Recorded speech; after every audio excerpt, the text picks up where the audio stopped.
നമസ്കാരം. ഇന്ന് ശിവവാക്യത്തിലെ 19ാമത്തെ വാക്യം. അണ്ടവാസൽ എന്ന് തുടങ്ങുന്ന ഒരു മനോഹരമായ ഒരു വാക്യം അല്ലെങ്കിൽ ഒരു പാട്ടാണ്. അണ്ടവാസലായിരം പ്രസണ്ടവാസലായിരം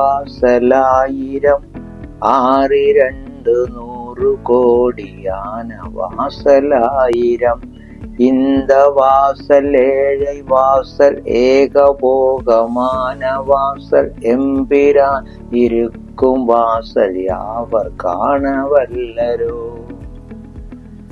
അതായത് ഈ ലോകത്തും മറ്റു പറയുന്ന ഈ 14 ലോകങ്ങൾക്കും എത്തുവാനും അവിടെ നിന്ന് പുറത്തേക്ക് പോകുവാനും 1000 വഴികൾ അല്ലെങ്കിൽ വാതിലുകൾ ഉണ്ടാക്കി വെച്ചിട്ടുണ്ട്. അതുപോലെ 8 ചാണുകൾ കൊണ്ട് അളക്കാൻ പറ്റുന്ന ഒരു മനുഷ്യ ശരീരത്തിൽ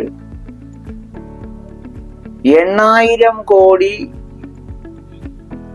ജീവനുകൾ, കോടിക്കണക്കായിട്ടുള്ള വാതിലുകളോടുകൂടി ഈ ഭൂമിയിൽ ഈ ശരീരത്തിൽ പ്രവർത്തിച്ചുകൊണ്ടിരിക്കുന്നു. ഇപ്പൊ രോമകൂപങ്ങളെയാ പറയും. അപ്പൊ അതിനകത്തൂടെ ഒരുപാട് സെല്ലുകൾ, കോടാനുകോടി സെല്ലുകൾ, അതിനെ ജീവ ഉയിരുകൾ എന്ന് പറഞ്ഞിരിക്കുന്നു. അങ്ങനെ ഇവിടെ 100 കോടി വാതിലുകളും ഉണ്ടാക്കി വെച്ചിട്ട്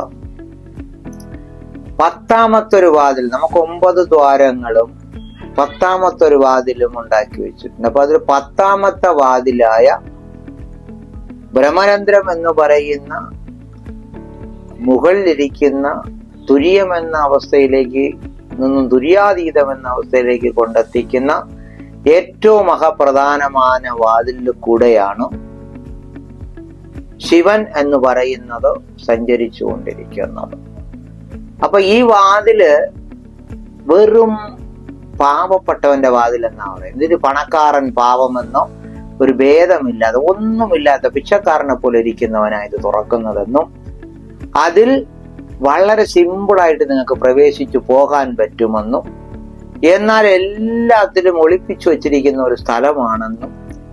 അപ്പൊ ആ 10ാമത്തെ വാതില് ആരൊരുത്തൻ തുറക്കുന്നുവോ അവൻ യോഗജ്ഞാനത്താൽ അതിനെ തുറന്നാൽ ആ വാതിലിന്റെ പൂട്ട് തുറന്നു എമ്പുരാനായിരിക്കുന്ന ആ ഈശനെ ആരൊരുത്തൻ കാണാൻ സഹായിക്കുന്നുവോ അല്ലെങ്കിൽ ആരൊരുത്തൻ കാണാൻ ശ്രമിക്കുന്നുവോ അവൻ മഹാനാണ്, അവനാണ് ഈശ്വരൻ എന്ന് ഇവിടെ ശിവവാക്യർ പറയുന്നു.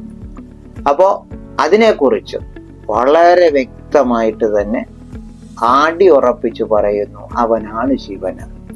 അത്രയും വലിയ ഒരു മനോഹരമായ ഒരു വാക്യത്തിലൂടെ പറഞ്ഞ ശിവവാക്യർക്ക് ഒരു നന്ദി ഞാൻ അറിയിക്കുന്നു. അതുപോലെ തന്നെ ഇതുവരെ എന്നെ സപ്പോർട്ട് ചെയ്ത എല്ലാ വീഡിയോകളും എന്നെ സപ്പോർട്ട് ചെയ്തുകൊണ്ടിരിക്കുന്നു എൻ്റെ മാന്യ പ്രേക്ഷകർക്ക് എൻ്റെ നന്ദിയും കടപ്പാടും അറിയിച്ചുകൊണ്ട് നാളെ മറ്റൊരു വാക്യമായി കാണും വരെ നന്ദി, നമസ്കാരം.